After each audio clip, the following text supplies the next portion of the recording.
नमस्कार विद्यार्थियों, BA part first subject geography. आज का हमारा टॉपिक है कॉन्सेप्ट ऑफ आइसोस्टेसी यानी समस्थिति की संकल्पना। समस्थिति की संकल्पना की खोज है वो किस प्रकार से हुई थी, किन किन विद्वानों का इनमें योगदान है, समस्थिति की है वो किस भाषा का शब्द है, सबसे पहले इसका प्रयोग है वो किसने किया था, तो इसके बारे में हम विभिन्न विद्वानों के मत पढ़ेंगे, जिसके अंतर्गत एयरी और प्राट प्रमुख दो विद्वान हैं, उनके विचारों को जानेंगे। तो देखिए समस्थिति की है क्या। देखिए विद्वानों के दिमाग में आया कि जो धरातल है इसके ऊपर कहीं पर पर्वत हैं, कहीं पर पठार हैं, कहीं पर सागरीय गर्त हैं, कहीं समतल मैदान हैं, महासागर के आंतरिक भाग में भी बेसिन पाए जाते हैं। तो ये विभिन्न प्रकार की जो आकृतियां हैं, भू आकृतियां हैं, ये सभी आकृतियां किस प्रकार से अवस्थित हैं। कोई ऊंचा भूभाग है, कोई नीचा भूभाग है, कोई मैदानी भूभाग है। तो ये सभी जो आकृतियां हैं वो धरातल पर किस प्रकार से अवस्थित है, ये किसी एक निश्चित नियम का अनुसरण करती हैं और उस निश्चित नियम के अनुसार ही ये धरातल पे आपस में एक दूसरे से संतुलन बनाए टिकी हुई है। और इसी संतुलन की जो अवस्था है उसको समस्थिति के नाम से जाना जाता है।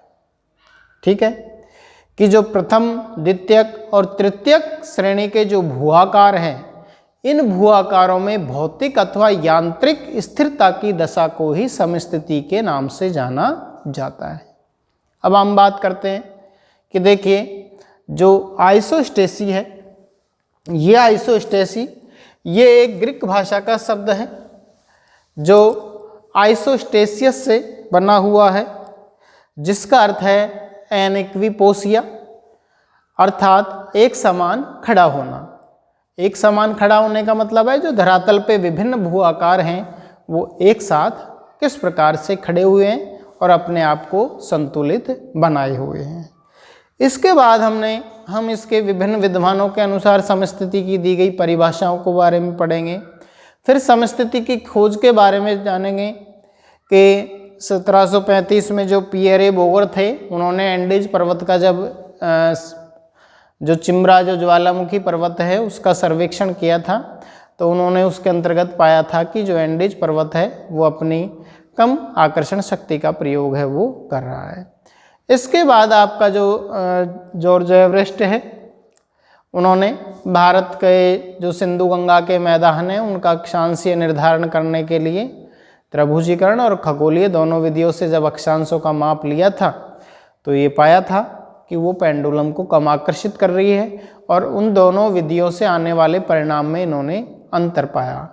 जब ये समस्या एरी और प्रॉट महोदय के सामने रखी गई तो उन्होंने इसके बारे में अपने अलग अलग विचार दिए, जिससे कि एरी और प्रॉट के मत समस्थिति के बारे में महत्वपूर्ण रूप से पढ़े जाते हैं। ठीक है, जिसके अंतर्गत उन्होंने विभिन्न एग्जाम्पल दिए और उनको स्पष्ट करने का प्रयास किया। तो यहाँ पर हम पढ़ेंगे समस्थिति की संकल्पना के बारे में। देखिए समस्थिति की क्या है। सबसे पहले तो हम समस्थिति के बारे में समझेंगे कि समस्थिति है क्या।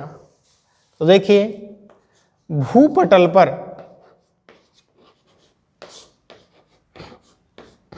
यानी धरातल पर ऊंचे पर्वत,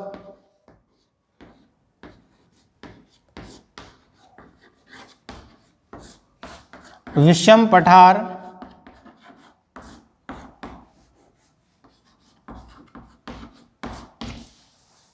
ठीक है, समतल मैदान और निम्न सागरीय मैदान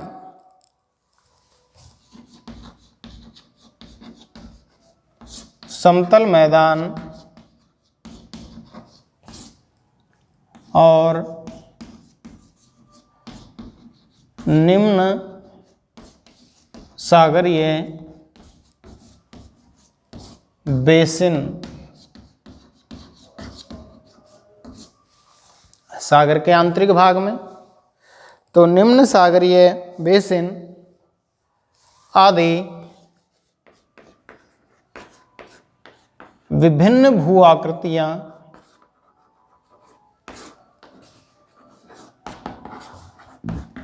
भू आकृतियां स्थित हैं।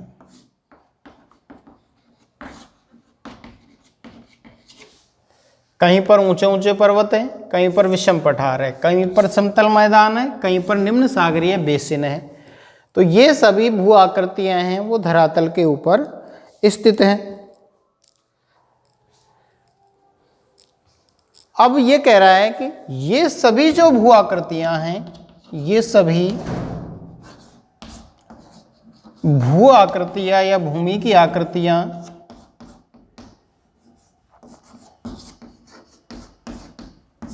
ये सभी भू आकृतियां एक निश्चित नियम के अनुसार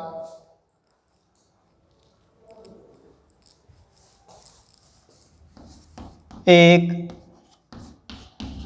निश्चित नियम के अनुसार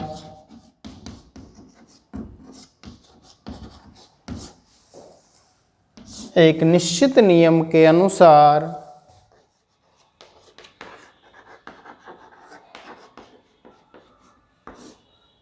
धरातल पर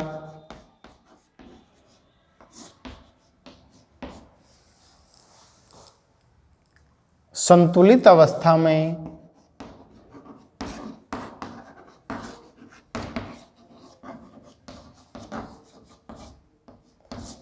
संतुलित अवस्था में रह सकते हैं। ठीक है, एक निश्चित नियम के अनुसार। तो वो निश्चित नियम ही क्या कहलाएगा, आपकी समस्थिति कहा जाएगा, ये कहलाएगा। तो इस निश्चित नियम को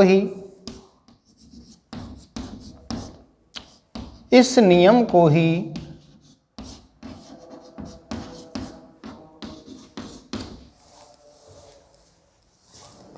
समस्थिति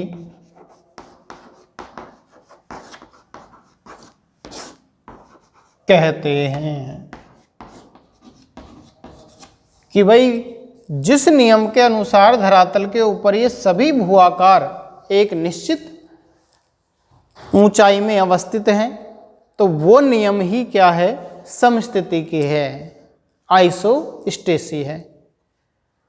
कि धरातल पर जो प्रथम, द्वितीय और तृतीय श्रेणी के जो भूआकार हैं, वो भूआकार घूर्णनशील पृथ्वी के बावजूद भी, पृथ्वी लगातार कैसी है, परिवर्तनशील है, घूर्णनशील है, अपने स्थान पर घूर्णन कर रही है।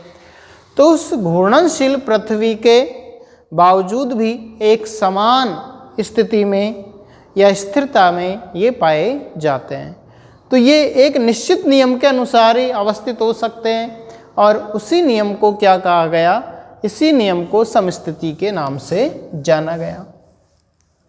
ठीक है, अब हम देखेंगे कि समस्थिति के बारे में जो विभिन्न विद्वान हैं उन्होंने क्या परिभाषा दी। उससे पहले आइसोस्टेसिस शब्द के बारे में जानते हैं कि जो आइसोस्टेसी है, आइसोस्टेसिस शब्द ग्रीक भाषा के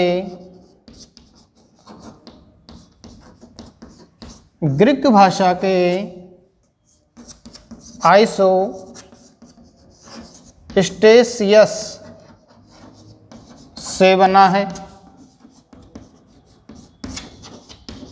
कौन बना है? आइसोस्टेसिस शब्द किस भाषा के? ग्रीक भाषा के आइसोस्टेसियस से बना है, जिसका अर्थ होता है,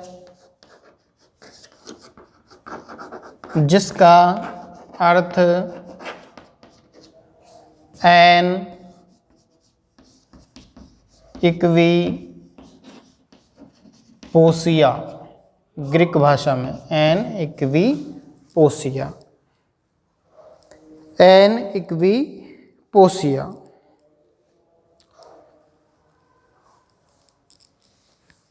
POSIE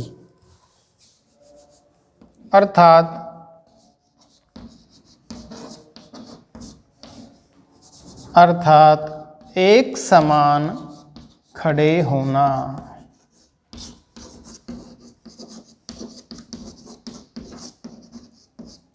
ठीक है, एक समान खड़े होना और एक समान धरातल पे कौन खड़े हुए हैं, जो विभिन्न श्रेणी के भू आकार हैं वो। आइसोस्टेसी यानी समस्थितिकी शब्द का जो सबसे पहली बार प्रयोग किया गया था वो हुआ था 1889 में जेम्स डटन महोदय ने। देखिए, समस्थिति यानी आइसोस्टेसी शब्द का सर्वप्रथम प्रयोग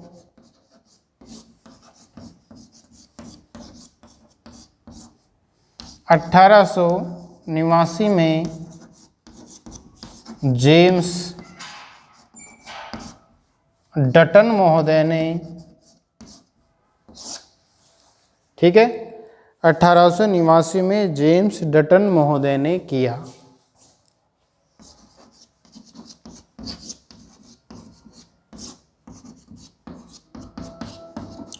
तो समस्थितिकी शब्द का सबसे पहली बार प्रयोग किया था 1889 में किसने? जेम्स डटन महोदय ने। आइसोस्टेसिस शब्द है वो ग्रीक भाषा के आइसोस्टेसियस से बना है, जिसका अर्थ होता है एनेक्विपोसी, अर्थात एक समान खड़े होना। और समस्थितिकी है क्या है, वो इसके बारे में ये बता रहा है कि धरातल पर जो ऊंचे पर्वत हैं, विषम पठार हैं, समतल मैदान हैं और निम्न सागरीय जो बेसिन पाए जाते हैं, ये विभिन्न प्रकार की जो भू आकृतियाँ हैं वो एक निश्चित नियम के अनुसार धरातल पे खड़ी हुई हैं या टिकी हुई हैं। संतुलित अवस्था में ये एक दूसरे से स्थित है और इसी संतुलित अवस्था को ही आप क्या कहते हैं? समस्थिति कहते हैं। जिस नियम के अनुसार ये संतुलित अवस्था में पाए जाते हैं उसी को समस्थिति के नाम से जाना जाता है। तो ये है समस्थिति। अब हम समस्थिति के बारे में जो विभिन्न विद्वानों की परिभाषाएं हैं उनको पढ़ेंगे कि उन्होंने समस्थिति को किस प्रकार से परिभाषित किया है।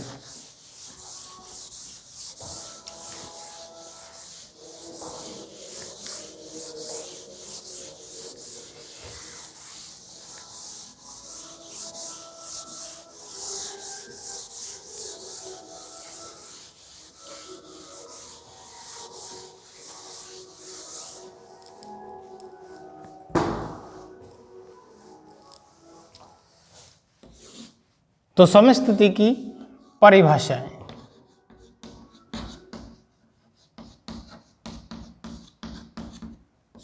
ठीक है, जो कि विभिन्न विद्वानों के द्वारा दी गई। लेकिन उससे पहले हम एक जनरल परिभाषा देखते हैं। वो ये है कि परिभ्रमण करती हुई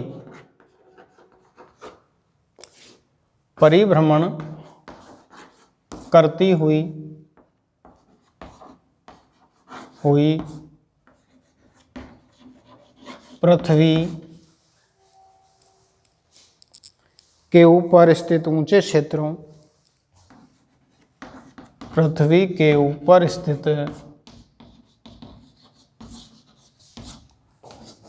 ऊंचे क्षेत्रों, ऊंचे क्षेत्रों में कौन आते हैं? पर्वत और पठार, ठीक है। परिभ्रमण करती हुई पृथ्वी के ऊपर स्थित ऊंचे क्षेत्रों और निम्न बेसिनों के मध्य तथा निम्न बेसिनों के मध्य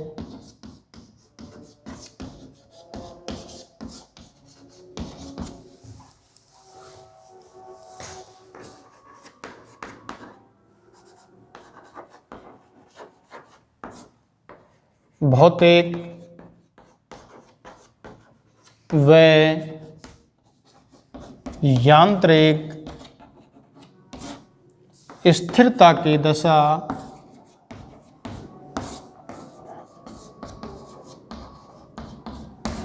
ठीक है, भौतिक या यांत्रिक स्थिरता की दशा ही संतुलन है।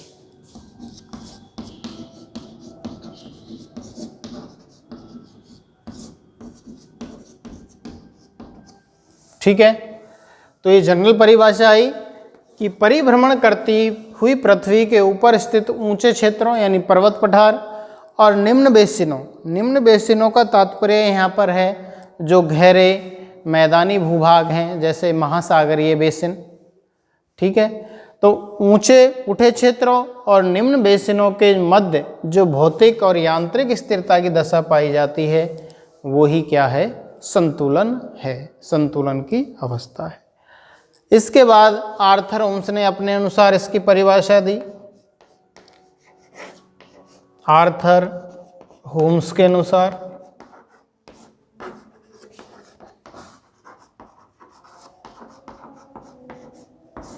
देखिए आर्थर होम्स ने समस्थिति को किस प्रकार से परिभाषित किया।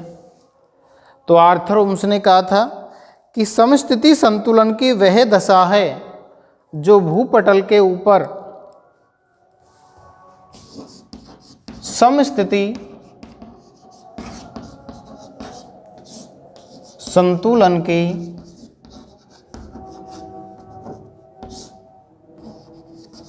वह दशा है जो भूपटल के ऊपर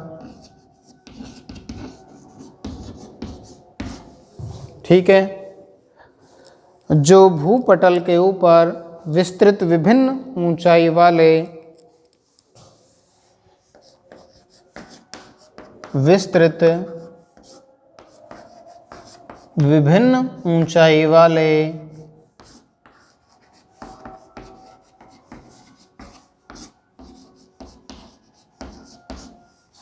विभिन्न ऊंचाई वाले विशाल पर्वतमालाओं, पठारों और मैदानों के मध्य पाई जाती है। विशाल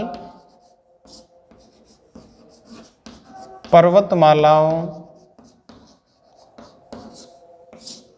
पठारों व मैदानों के मध्य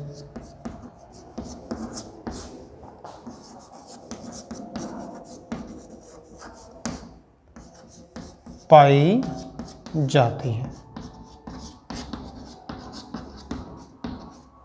देखिए आर्थर होम्स ने समस्थिति को किस प्रकार से परिभाषित किया कि समस्थिति क्या है, संतुलन की दशा है, और ये संतुलन की दशा भूपटल के ऊपर स्थित विभिन्न ऊंचाई वाले जो विशाल पर्वतमालाएं, पठार हैं और मैदानों के बीच में पाई जाती है।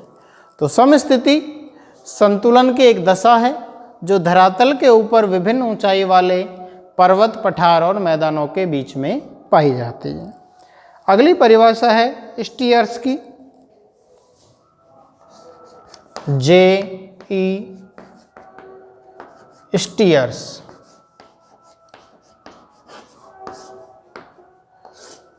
J.A.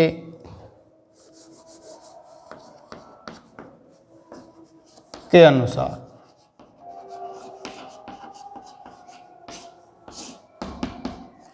ठीक है कि J.A. स्टीयर्स ने समस्थिति को किस प्रकार से परिभाषित किया। पृथ्वी के धरातल पर जहां कहीं भी संतुलन विद्यमान है, पृथ्वी के धरातल पर जहां कहीं भी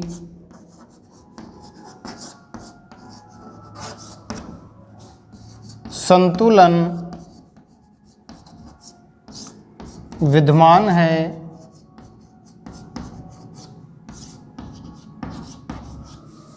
ठीक है कि पृथ्वी का धरातल जहाँ कहीं भी संतुलन विद्यमान है वहाँ समान धरातलीय क्षेत्रों के नीचे पदार्थों की मात्रा समान होगी। वहाँ समान धरातलीय क्षेत्रों के नीचे समान धरातलीय क्षेत्रों के नीचे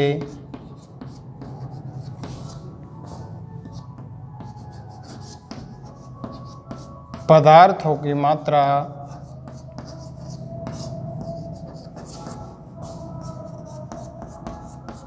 समान होगी।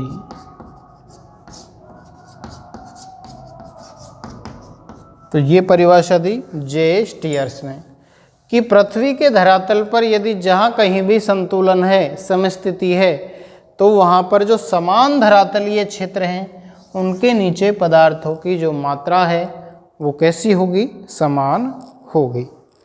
अगली परिभाषा हम देखेंगे भूगर्भ शास्त्र के अनुसार। भूगर्भ शास्त्र के अनुसार कि भूगर्भ शास्त्र समस्थिति के बारे में क्या कहता है। भूगर्भ शास्त्र है वो समस्थिति को किस प्रकार से परिभाषित करता है कि जो समस्थिति है वो पृथ्वी के स्थल मंडल तथा दुर्बलता मंडल के मध्य समस्थिति पृथ्वी के स्थल मंडल व दुर्बलता मंडल के मध्य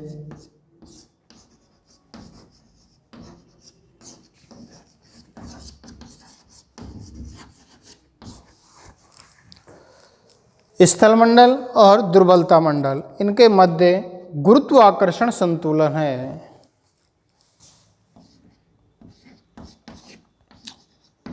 गुरुत्वाकर्षण संतुलन है। ठीक है, किन किन के बीच में? एक तो स्थल मंडल जिसको लिथोस्फीयर और दुर्बलता मंडल जिसको एस्थेनोस्फीयर कहा गया कि जो स्थल मंडल है और दुर्बलता मंडल है इसके बीच में गुरुत्वाकर्षण संतुलन है, जिस पर विवर्तनिकी प्लेट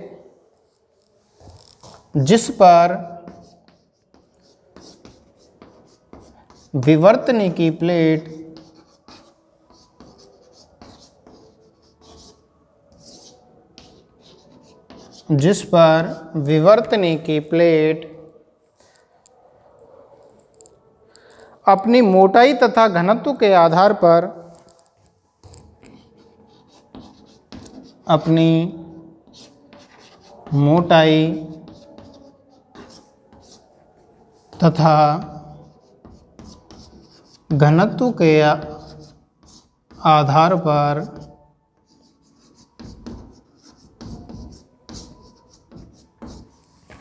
तैरती रहती हैं। घनत्व के आधार पर एक निश्चित ऊंचाई पर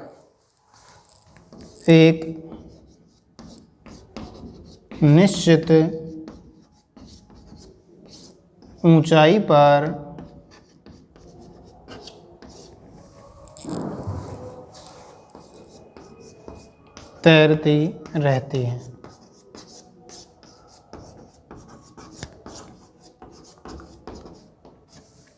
ठीक है, तो ये है समस्थिति की परिभाषाएं।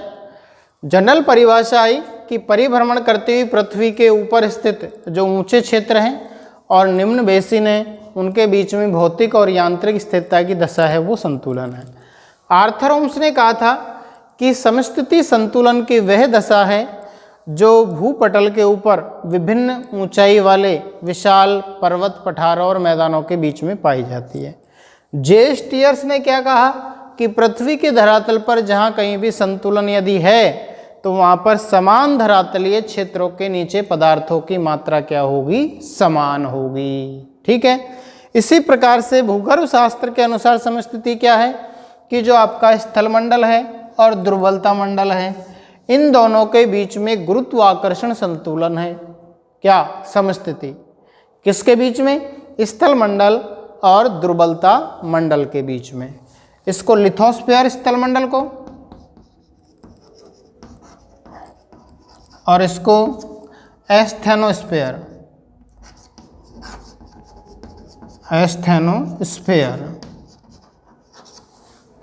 तो समस्थिति की स्थल मंडल और दुर्बलता मंडल के बीच में गुरुत्वाकर्षण संतुलन है। अब गुरुत्वाकर्षण संतुलन है तो क्या है, इस संतुलन पर जो आपकी टेक्टोनिक प्लेटें हैं, विवर्तनिकी प्लेटें हैं, वो अपनी मोटाई और घनत्व के आधार पर एक निश्चित ऊंचाई पर तैरती रहती हैं। ठीक है, तो ये भूगर्भ शास्त्र बताता है कि समस्थिति की स्थल मंडल और दुर्बलता मंडल के बीच में गुरुत्वाकर्षण संतुलन है, और इस संतुलन पर जो टेक्टोनिक प्लेटें हैं यानी विवर्तनिकी प्लेटें हैं, वो अपनी मोटाई और घनत्व के आधार पर एक निश्चित ऊंचाई पर तैरती रहती हैं, जिससे कि उनके बीच में संतुलन बना रहता है। तो ये हो गया समस्थिति के बारे में जो परिभाषा है, अर्थ है कि जो आइसोस्टेसी है वो ग्रीक भाषा के आइसोस्टेसियस से बना है, जिसका अर्थ होता है एनइक्विपोसी यानी एक समान खड़े होना। समस्थिति शब्द का सर्वप्रथम प्रयोग किया था जेम्स डटन महोदय ने। कब किया था? 1889 में किया था। समस्थिति की है क्या कि जो धरातल पर जो पर्वत, पठार, मैदान, सागरीय गर्त पाए जाते हैं, बेसिन पाए जाते हैं, इनके बीच में क्या है, भौतिक और यांत्रिक स्थिरता की दशा पाई जाती है।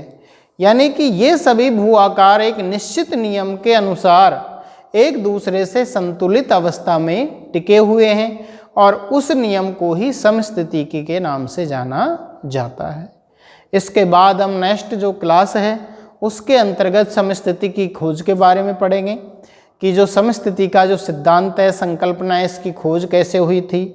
सर्वप्रथम एंडीज पर्वतों पर सर्वेक्षण किया गया, फिर गंगा सिंधु मैदानों का सर्वेक्षण हुआ, जो खगोलीय और त्रिकोणमितीय विधि है उसके द्वारा अक्षांशीय निर्धारण हुआ, उन दोनों के बीच में क्या अंतर आया, उस अंतर के बारे में जब एरी और प्रॉट महोदय से पूछा गया तो उन्होंने अपना क्या क्या इसके बारे में मत दिया, वो है इसका वर्णन। तो आपको धन्यवाद। आगे की डिटेल हम नेक्स्ट क्लास के अंतर्गत पढ़ेंगे।